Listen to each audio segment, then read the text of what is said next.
നമുക്കിന്നൊരു ഷാർജ കുടിച്ചാലോ? ചൂടൊക്കെ അല്ലേ, അപ്പോൾ ഒരു ഷാർജ കുടിക്കാം. കുറച്ച് കട്ടപ്പാൽ ഞാൻ ഇട്ടിട്ടുണ്ട്. ഒരു പഴമേ ഇട്ടിട്ടുള്ളൂ, ഒത്തിരി പഴത്തിൻ്റെ ടേസ്റ്റ് വരണമെന്ന് വെച്ചിട്ട് ഒരു പഴം ഇട്ടിട്ടുണ്ട്.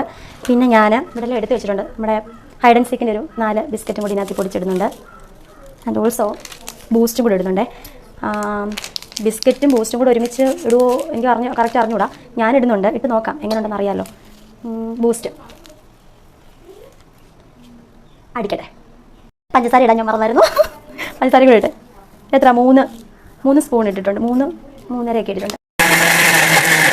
നല്ല അടിപൊളി ഷാർജ റെഡി ആയിട്ടുണ്ട് കേട്ടോ. പോസ് ചെയ്ത് ഞാനിതിന് മുകളിലായിട്ട് കുറച്ച് ബൂസ്റ്റിൻ്റെ പൗഡർ ഇടുന്നുണ്ട്. ശേഷം ഒരു 2 കാഷ്യൂനട്ട് കുറച്ചേ ഉള്ളൂ വീട്ടിൽ, അത് ഞാൻ ജസ്റ്റ് ഒന്ന് ക്രഷല്ല ഒടിച്ചിട്ടു. ഒരു 2 ബിസ്ക്കറ്റ് ചുമ്മാ ഒരു അലങ്കാരത്തിന് ഇട്ടിട്ടുണ്ട്. നല്ല കിടിലൻ ഷാർജ. ഇതിന് ഞാൻ ടേസ്റ്റ് ചെയ്തിട്ട് പറയാവേ.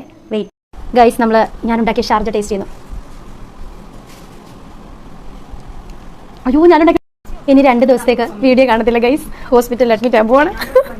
തണുപ്പ് കഴിക്കുന്നത് പ്രശ്നമാണ്, പക്ഷേ ഞാൻ ഇത്രയും പ്രതീക്ഷിച്ചില്ല. ഇത്ര അടിപൊളിയായിട്ട് ഞാൻ ഉണ്ടാക്കുമെന്ന് ഞാൻ വിചാരിച്ചില്ല. നല്ല ടേസ്റ്റ്, കടയിലെ അതേ ടേസ്റ്റ് തന്നെ.